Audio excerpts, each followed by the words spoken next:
বানি ইসরাইলের 3 জন যুবকের ঘটনা বুখারী মুসলিম তিরমিজির হাদিসের মধ্যে পর্যন্ত বর্ণনা হয়েছে।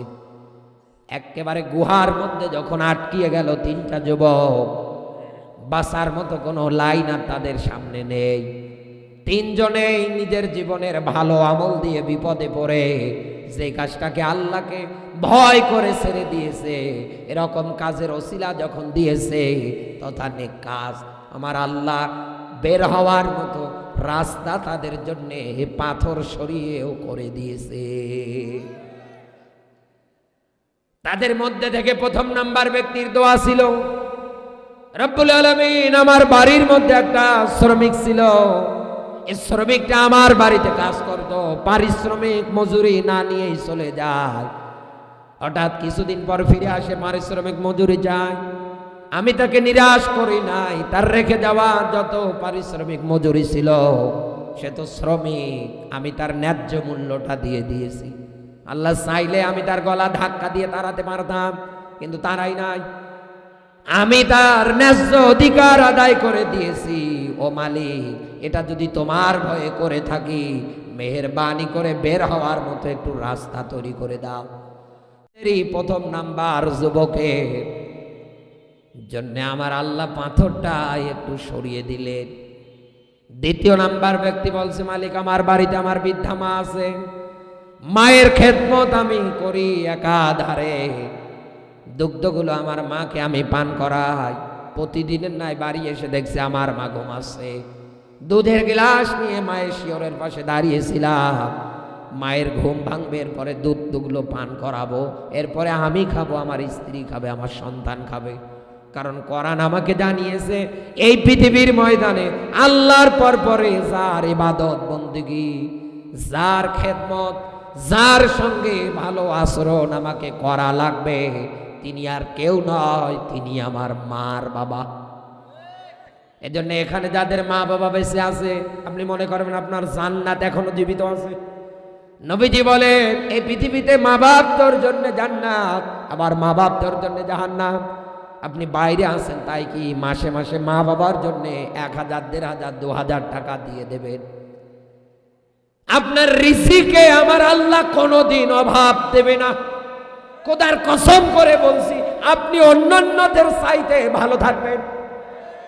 যুবক, সবার ইনকাম মা বাবার কপালে ভাগ্যে জোটে না। 3টা ছেলে যদি হয়, 3টা ছেলেই যে মা বাবাকে টাকা দিতে পারে, এরকম নসির কিন্তু কম। কথা বলে না কেন? হয়তো দেখবেন বড়টার কাছে, নতুবা মেজোটার কাছে, নতুবা একেবারে ছোটটার কাছে। তোমার ইনকামে যদি মা বাবাকে খাওয়াতে পারো, মনে করবা এই জমিনে তুমি সবচাইতে বড় ভাগ্যবান। কারণ আল্লাহ নিজে ক্লিয়ার করেছে, ইয়াসআলুনাকা মাযা ইউনফিকুন।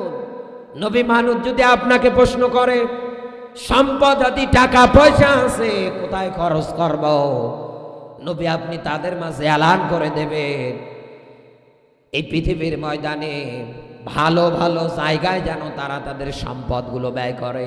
আর পৃথিবীতে ভালো জায়গার 1 নাম্বার তালিকা ফালিল ওয়ালিদাইনুল আকরাবিন, মা বাবার পিছনে। যুবক ডাকতে বলছে, আল্লাহ সামনে বিশাল পাথর, বের হওয়ার মতো অবস্থা নেই, আমি আমার মায়ের খেদমত করি, আল্লাহ এটা তোমাকে ভয় করে করি, এটা যদি কবুল করো, মেহেরবানি করে বের হওয়ার মতো একটু রাস্তা তুমি তৈরি করে দাও না। যুবক দোয়া করতে দেরি, পাথর সরে যেতে দেরি হয় না। 3 নাম্বার যুবক ডাকতে বলছে, মালিক আমার চাচাতো বোনের সঙ্গে আমার হারাম কাজে লিপ্ত হওয়ার কথা ছিল, অভাবের তাড়নায় সে রাজি হয়েছে, আমি একেবারে সব কমপ্লিট করে তার রানের উপরে বসেছি, 2 পায়ের রানের উপরে। আমার বোন আমাকে ডাক দিয়ে বলছে, আল্লাহর বান্দা, ইন্নী আখাফুল্লাহ, তুমি আল্লাহকে ভয় করো, তুমি আমার এই পবিত্র যৌবনে কলঙ্কের দাগ, কলঙ্কের ছাপ দিও না, এটা আমার স্বামীর জন্য আমানো। ডাক দিয়ে বলছে, মালিক আমার চাচাতো বোন যখন আমাকে কথা বলেছে, আমি 1 সেকেন্ড দেরি করি না, ঘর থেকে বের হয়ে দৌড় মেরেছি, আমার সুযোগ ছিল। এরপরেও আমি এই ফায়েশা, এই জিনা ব্যভিচারে লিপ্ত হই নাই। ও আল্লাহ, এটা যদি তোমার ভয়ে করে থাকি, বের হওয়ার মতো পরিপূর্ণভাবে এই গুহার মুখটা থেকে পাথরটাকে সরিয়ে দাও।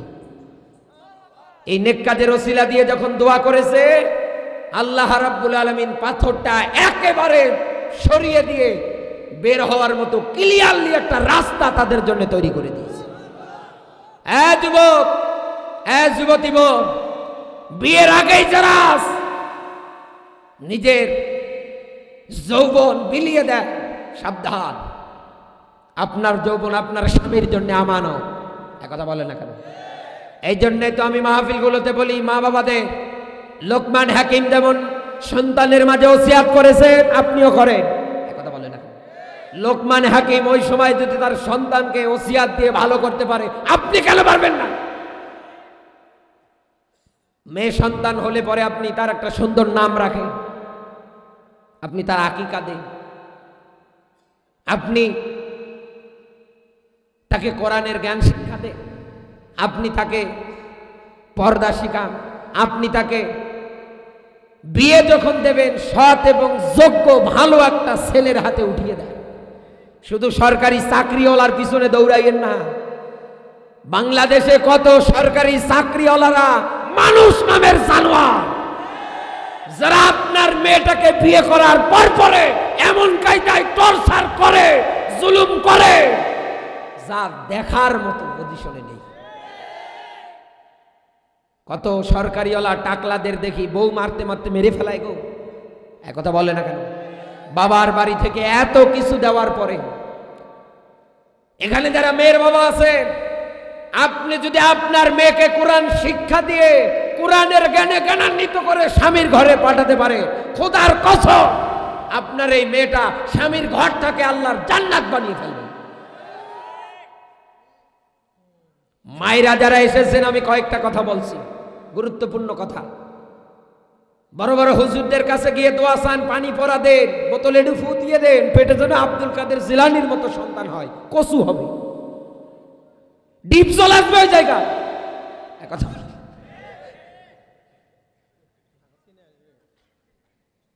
মায়েরা যারা আছে, আব্দুল কাদের জিলানির মায়ের কি আমল ছিল। তার বাবা আবু সালেহ জঙ্গি মুসা, ইতিহাস বর্ণনা হয়েছে, শিক্ষার জন্য বলছি। একটা ফল খেয়েছিল, ফল নদীর পানিতে ভেসে যায়। এই ফলটা খাওয়ার পরে হুশ এসেছে, ক্ষুধার্ত শরীর নিয়ে খেয়ে ফেলেছে। হ্যাঁ, আমি তো না বলে খেয়েছি, এটা তো চুরি হবে। এই ফলটুকুন অর্ধেক খেয়েছে, অর্ধেক আছে, এইটাই নিয়ে ছড়ছে বাগানের মালিককে।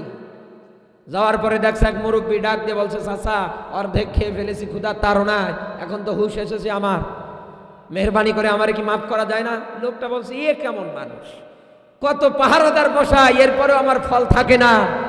আর এ অর্ধেক খেয়েছে আর অর্ধেক আছে, তা আবার হাতে করে এনেছে, এসে মাফ চায়।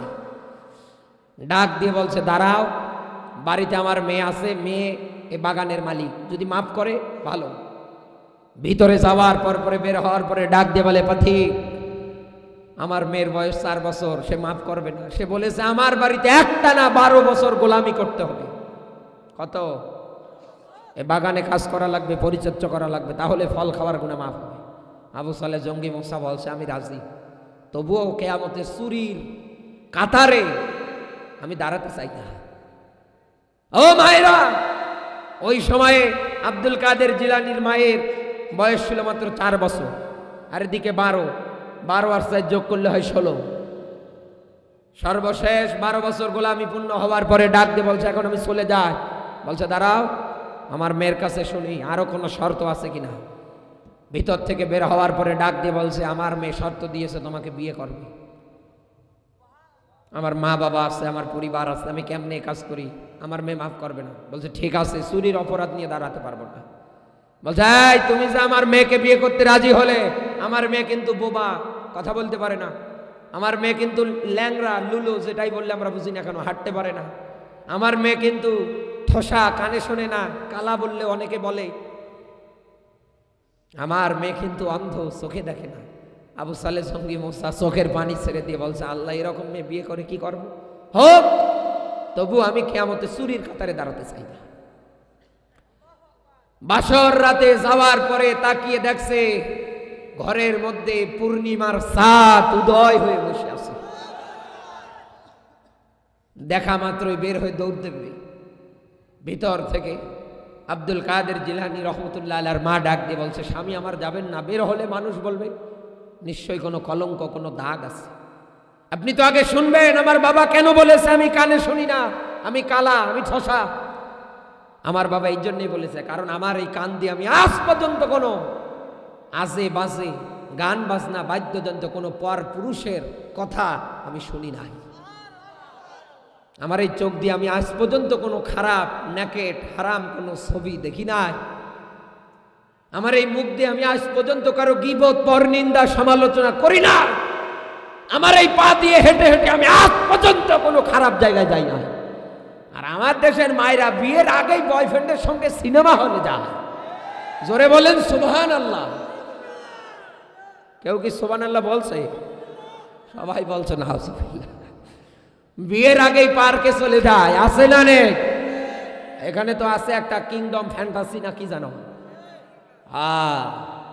বাইরের জায়গায় বাড়ি হলেও খবর রাখি, আছে এরকম অনেক জায়গা আছে। মায়েরা যারা এসেছে এই গুণগুলো অর্জন করবে। আল্লাহ রাব্বুল আলামিনের ওসিলা যদি আপনি দিতে চান, বিপদ থেকে যদি বাঁচার ক্ষেত্রে নেক কাজের ওসিলা দিয়ে দেবেন, যেটা আল্লাহকে ভয় করে করেছে, তাহলে বিপদ থেকে বাঁচাবে কে? 3 নাম্বার, নেককার মানুষকে দিয়ে আপনাকে ওসিলা দেওয়া লাগবে। আবার 2টা শর্ত থাকা লাগবে। মুফাসসিরেরা বলেছে লোকটাকে জীবিত হওয়া লাগবে এবং দোয়ার মাঠে উপস্থিত থাকা লাগবে। রাসূলের ইন্তেকালের পরে নবীজির চাচা আব্বাস বেঁচে ছিলেন। ওমর বৃষ্টি হয় না জন্য আব্বাসের ওসিলা দিয়ে দোয়া করেছিলেন। দোয়া করতে দেরি, বৃষ্টি বর্ষণ করতে আল্লাহ দেরি করে না। এরপরে আল্লাহ ডাক দিয়ে বলছে অতু জাহিদুনা ফি সাবিলিহি, বলেন আল্লাহু আকবার। বান্দা লড়াই সংগ্রাম করবা জান আর মাল দিয়ে। জাহিদুল কুফার, দুনিয়ায় যারা কাফের, দ্বিতীয়ত আল মুনাফিকিন, দুনিয়ায় যারা মুনাফিক, এদের বিরুদ্ধে লড়াই সংগ্রাম করবা। এরপরে আল্লাহ বলছে লাআল্লাকুম তুফলিহুন, এই জমিনে এই মানুষগুলো আমার আল্লাহর কাছে সফল কাম। আল্লাহ যেন আমাদের এই সফল কাম মানুষের কাতারে দাঁড় করায়। বলেন আমিন। আরো জোরে বলেন আমিন।